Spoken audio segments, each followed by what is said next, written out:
नमस्कार, आप देख रहे हैं न्यूज 24। मैं हूं रवि ठाकुर। यूपी में 7वें और आखिरी चरण के लिए प्रचार का शोर थम गया है, लेकिन गंगा किनारे नारों की गूंज अब भी सुनाई दे रही है। आखिरी चरण में भले ही 40 सीटों की लड़ाई हो, लेकिन सिर्फ वाराणसी जीतने की होड़ ने सबको चौंका दिया है। बीजेपी ने आखिरी 3 दिन में प्रचार के लिए पूरी ताकत झोंक दी।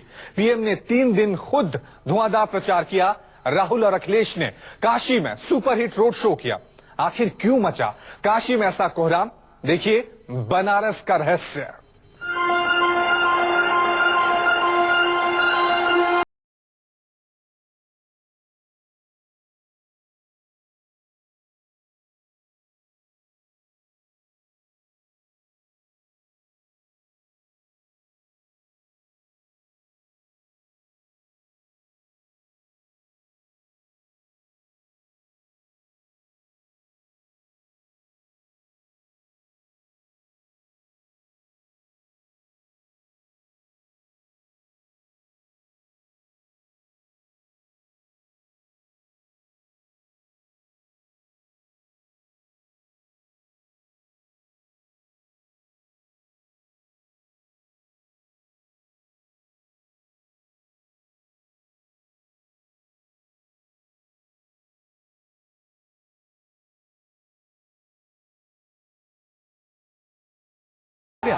क्यों बीजेपी ने वाराणसी जीतने के लिए जी जान लगा दी? 3 दिन दिन रात प्रचार, गली गली चौराहों चौराहों में पीएम का रोड शो। केंद्र सरकार के 20-20 मंत्री वाराणसी में डेरा जमाए हुए। ये सब इसलिए क्योंकि वाराणसी की लड़ाई बीजेपी की नाक की लड़ाई है। बीजेपी अगर पूरा यूपी जीत भी गई, लेकिन वाराणसी में हार हुई तो ज्यादा चर्चा यूपी की जीत की नहीं, बनारस की हार की होगी।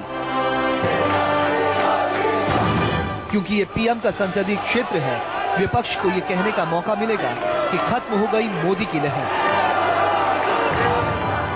आखिरी चरण का मतदान आते आते बड़े बड़ों की प्रतिष्ठा दांव पर लग गई। बीजेपी के रणनीतिकारों को लगा कि यूपी फतह जितना जरूरी है, उतना ही जरूरी है वाराणसी में जीत। वाराणसी प्रधानमंत्री मोदी का चुनाव क्षेत्र है और इसीलिए बीएसपी और कांग्रेस सपा गठबंधन के रणनीतिकारों ने भी जीत की व्यूहरचना बनाने में कोई कसर नहीं छोड़ी है।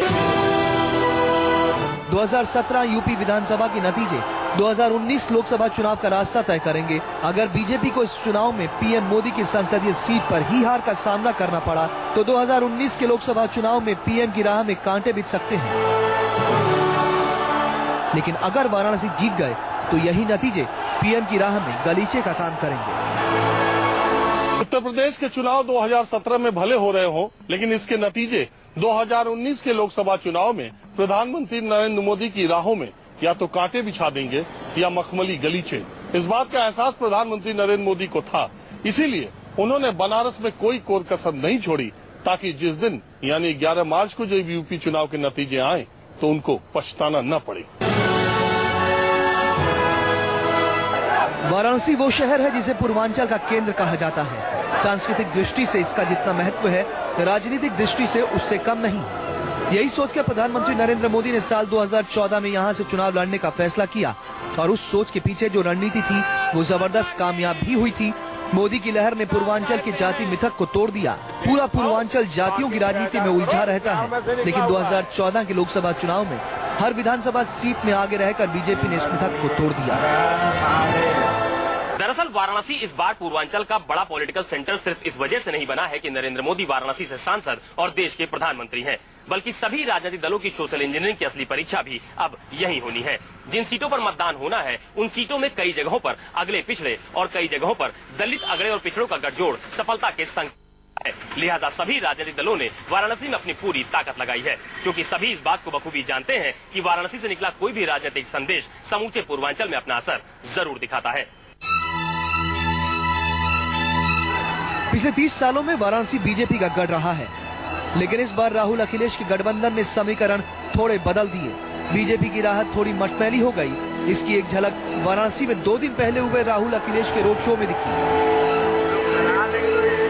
कहा जा रहा है कि राहुल अखिलेश का रोड शो मोदी पर भारी पड़ गया, इसलिए ठीक 1 दिन बाद पीएम ने एक और रोड शो किया और राहुल अखिलेश के रोड शो को फेल करने की कोशिश की।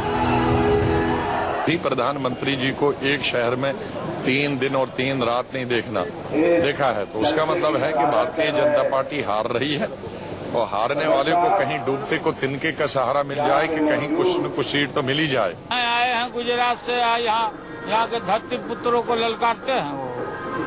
बाहरी जैसे वहाँ टक्कर दिया, आपको लगता है यहाँ भी टक्कर हो जाएगा? नहीं, टक्कर कुछ नहीं, खत्म है बाजार। अब बसें देख लीजिए, बाहर से लोगों को बुला के, और काशी के लोगों पर तो, भारतीय जनता पार्टी के लोगों पर तो उनका भरोसा ही नहीं। सारा कंट्रोल गुजरात से आए हुए लोग कर रहे हैं।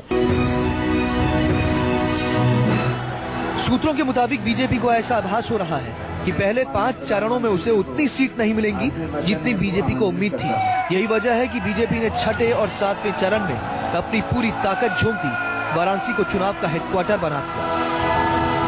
उत्तर प्रदेश विधानसभा चुनाव के पहले 5 चरण में सपा और बसपा ने बीजेपी की उम्मीदों पर ब्रेक लगा दिया। जैसी सफलता की उम्मीद पार्टी कर रही थी, वैसी उसे नजर नहीं आ रही थी, और शायद ये वजह थी कि प्रधानमंत्री नरेंद्र मोदी ने 3 दिन तक लगातार बनारस में डेरा डाला, और इसके जरिए न सिर्फ बनारस की जनता और मतदाताओं को, बल्कि पूरे पूर्वांचल के मतदाता जनता को एक संदेश देने की कोशिश की गई। हिंदू संस्कृति का सबसे पुराना नगर है काशी।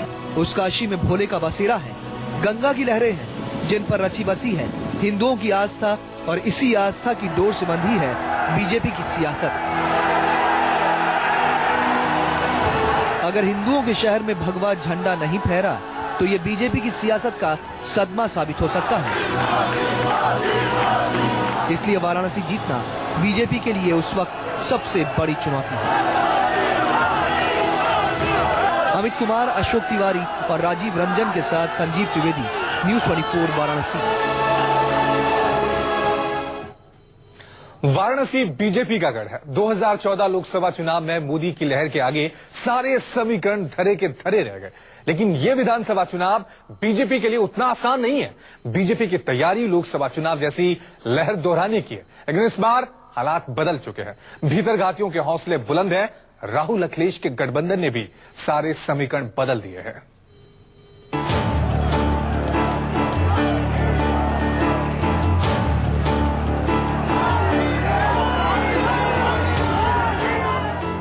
यूपी चुनाव के आखिरी 2 चरण पूरे पूर्वांचल के थे, लेकिन कोहराम मचा रहा काशी के लिए। सबसे ज्यादा शोर सुनाई दिया गंगा किनारे बनारस में। चुनाव के 7वें और आखिरी चरण के लिए मतदान की तारीख आते आते पूरा चुनाव 40 सीट की बजाय 8 सीटें जीतने हारने की जोड़तोड़ में सिमट गया। दिल्ली से लेकर 7 समंदर पार बैठा बनारसी, गैर बनारसी, हर व्यक्ति यही जानना चाहता है कि बनारस में क्या चल रहा है। बनारस को बीजेपी का गढ़ माना जाता है। यहाँ से शंकर प्रसाद जायसवाल 3 बार सांसद रहे। उनके बाद डॉक्टर मुरली मनोहर जोशी, फिर मोदी ने यहाँ से रिकॉर्ड मतों से जीत दर्ज की।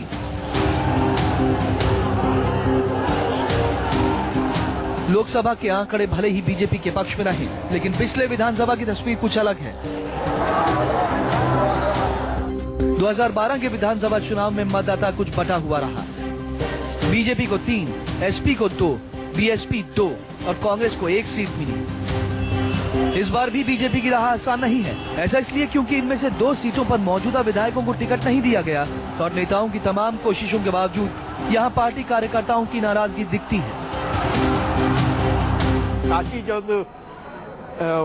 पीएम का कॉन्स्टिट्यूएंसी, वहाँ पे जीत ऑपोजिशन के लिए बहुत बड़ी मायने रखती है। भले अगर यूपी हार भी जाए, काशी का जीत जो होगा वो उनके लिए हर मायने में जीत हार का बहुत ही मतलब। वाराणसी दक्षिण सीट से श्यामदेव राय चौधरी का टिकट काट दिया गया।